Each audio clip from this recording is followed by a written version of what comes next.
बिस्मिल्लाहिर्रहमानिर्रहीम। I am professor Abid Umar from Grip institute Multan. बेटा muscle and movement का आज लास्ट टॉपिक है जो मैं आपको पढ़ा रहा हूं। इसके बाद हमारा यूनिट जो है ये मुकम्मल हो जाएगा। चलें इसको शुरू कर लेते हैं, इसका लास्ट पार्ट भी पढ़ लेते हैं।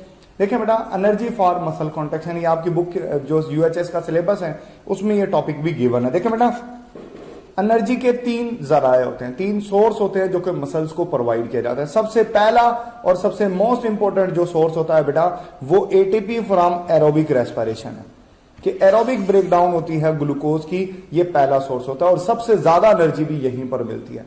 लेकिन जब इससे भी ज्यादा एनर्जी हमें दरकार होती है, ज्यादा हमसे हम एक्सरसाइज कर रहे हैं, हमें ज्यादा एनर्जी रिक्वायर्ड है, तो हमारे पास इसके अलावा भी अल्टरनेटिव सोर्स मौजूद है। ये तो शामिल होगा ही होगा, इसके साथ कुछ और भी जो है बेटा वो सोर्स जो है वो होंगे। ये प्राइमरी है, ये पहले वाला है, ये दूसरा सोर्स होगा जो कि होता है क्रिएटिन फॉस्फेट। अब क्रिएटिन फॉस्फेट क्या करता है, ये एडीपी को रीजनरेट करवाता है। क्या करेगा, क्रिएटिन फॉस्फेट, इसका ये फॉस्फेट अटैच हो जाएगा एडीपी के साथ, ये बन जाएगा एटीपी, ठीक है ना, और क्रिएटिन बन जाएगा। अब ये क्रिएटिन जो है रिसाइकल्ड हो जाती है। जब दोबारा से एटीपी हमारे पास आ जाएंगे, जब नॉर्मल एनर्जी प्रोसेस स्टार्ट हो जाएगा जो है बेटा, जब हम रिलैक्स कंडीशन में होंगे तो एरोबिक रेस्पिरेशन से हासिल होने वाला एटीपी अपना फॉस्फेट इसको दे देगा, ये दोबारा क्रिएटिन फॉस्फेट में बदल जाएगा। तो कुछ हद तक आपको एनर्जी जो है ये प्रोवाइड करता है। तीसरे नंबर पर जो चीज आपको प्रोवाइड करती है वो है बेटा एनारोबिक रेस्पिरेशन। एनारोबिक रेस्पिरेशन में आप जानते हो कि लैक्टिक एसिड बनता है, ठीक है ना। लेकिन ये लैक्टिक एसिड जो होता है ये हमारे मसल्स में अकोमुलेट हो जाता है, क्योंकि लैक्टिक एसिड एक एसिड है, तो ये इसकी वजह से पीएच जो है बेटा वो लेस हो जाती है, पीएच डिक्रीज होना शुरू हो जाती है, और पीएच के डिक्रीज होने की वजह से मसल स्टिफनेस हो जाती है, जिसको आप मसल फटीग का नाम देते हो। मसल स्टिफ हो जाएंगे इस लैक्टिक एसिड की वजह से। फिर आगे बेटा इसकी फेट लिखी हुई है लैक्टिक एसिड की, मतलब लैक्टिक से एनारोबिक रेस्पिरेशन होगी, आपको एनर्जी भी मिल गई। अब आप रिलैक्स हो गए हो, मसल जो है बेटा वो अब आप एक्सरसाइज नहीं कर रहे हो, तो अब ये जो लैक्टिक एसिड बना है अब इसका क्या होगा।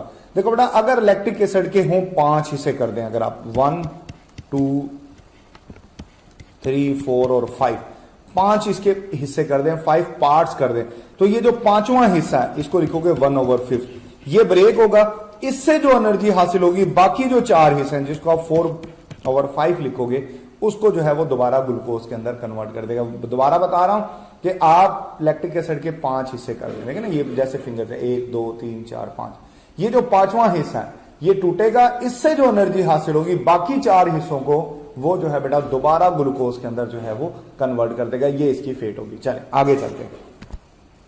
नेक्स्ट जो है बेटा, आप जानते हो कि ये जो है वो हमारे बाइसिप्स हैं, जो है बैक साइड के ऊपर हमारे जो है वो बाजू के जो है ट्राइसिप्स पाए जाते हैं।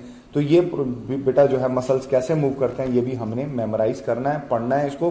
देखें, ये ट्राइसिप है, बाइसिप है, और अक्सर बच्चों को नहीं पता चलता है सर ब्रेकियलिस और ब्रेकियोडेलिस क्या होता है। ये देख सकते हो बेटा, ये मैंने लेबल किया हुआ है, ये ब्रेकियलिस है और इसके बिल्कुल नीचे ये ब्रेकियोडेलिस है, ठीक है ना। ये बाइसिप और ये दोनों एक ही लाइन के अंदर पाए जाते हैं, ये आपने नहीं याद करना, ठीक है ना। जो आपके सिलेबस में नहीं है आपने उनको इग्नोर कर देना, आपने सिर्फ उनको डिस्कस करना है जो कि आपके सिलेबस का पार्ट है। चल अब देखिए, बाइसिप जब कॉन्ट्रैक्ट करता है तो बेटा बाजू जो होती है वो बेंट होती है। ये याद रखनी है आपने कि जब बाइसिप कॉन्ट्रैक्ट करता है तो बाजू बेंट होती है और इस प्रोसेस को फ्लेक्सर कहा जाता है। यही वजह है कि बाइसिप्स को फ्लेक्सर मसल भी कहते हैं। फिर जब ट्राइसिप कॉन्ट्रैक्ट करेगा तो बाजू सीधी हो जाती है, एक्सटेंड हो जाती है, तो इस वजह से इस ट्राइसिप को जो है बेटा वो एक्सटेंसर मसल भी कहा जाता है और इस प्रोसेस को एक्सटेंसर कहा जाता है।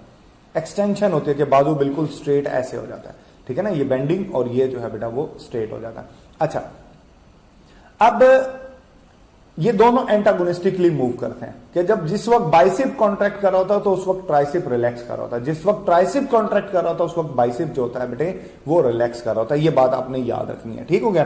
देखा ना, ये बेंडिंग ऑफ आर्म के अंदर बाइसिप वर्किंग करता है और ट्राइसिप जो है वो स्ट्रेट करता है आर्म को। अब अक्सर औकात यहां पर एमसीक्यू जो है वो बेटे आता है इनके ओरिजिन और इनके इंसर्शन और इनके फंक्शन में से, तो उसका एक टेबल मैंने डेवलप कर दिया, आपको याद करने में जो है बेटा वो आसानी रहेगी, ठीक हो गया। देखिए, आप ये देख सकते हो कि बाइसिप का ओरिजिन स्कैपुला है और इसका इंसर्शन रेडियस है। जो इसका इंसर्शन होगा ये उसी को लिफ्ट करेगा, इसकी वजह से रेडियस लिफ्ट होगा। ठीक है ना। ब्रेकियलिस और ब्रेकियोडेलिस बाइसेप की तरह ही काम करते हैं। इसका जो है बेटा ओरिजिन ह्यूमरस है, इसका अल्ना है ह्यूमरस, इसका रेडियस, और ये इसी तरह उसी प्रोसेस को, इंसर्शन वाले प्रोसेस को जो है बेटा ये लिफ्ट करेंगे। ट्राइसेप जो होता है ये बेटा स्कैपुला और ह्यूमरस के साथ कनेक्टेड होता है, 3 एंड होते हैं। और ओली कैरानन क्या होता है कि बेटा जो ओली कैरानन जो अल्ना होता है ना, उसके अंदर ना कुछ इस तरीके से एक प्रोजेक्शन होता है, इस तरीके से। ये जो प्रोजेक्शन होता है ना, इसको ओली कैरानन कहते हैं, जो कि फिट हो जाता है रेडियस के साथ, ठीक है ना। ये तो फिटिंग के लिए ये पार्ट बनाया होता है। तो ये जो है बेटा वो एक्सटेंड करता है आपकी एल्बो को। ये टेबल आपने याद करना है, यहां से एमसीक्यूज आते रहे हैं और बच्चे गलत करते रहे हैं। आप जब इसको याद करोगे तो इंशाल्लाह आपका ये एमसीक्यूज जो है बेटा वो गलत नहीं होगा। यहां पर हमारा यूनिट मुकम्मल हो गया है। आपके जहन में कोई कंफ्यूजन हो तो IUL आपने मुझसे उसका बेटा क्वेश्चन लाजमी पूछना है। अपना बहुत सारा ख्याल रखिएगा। Thank you. अल्लाह हाफिज़।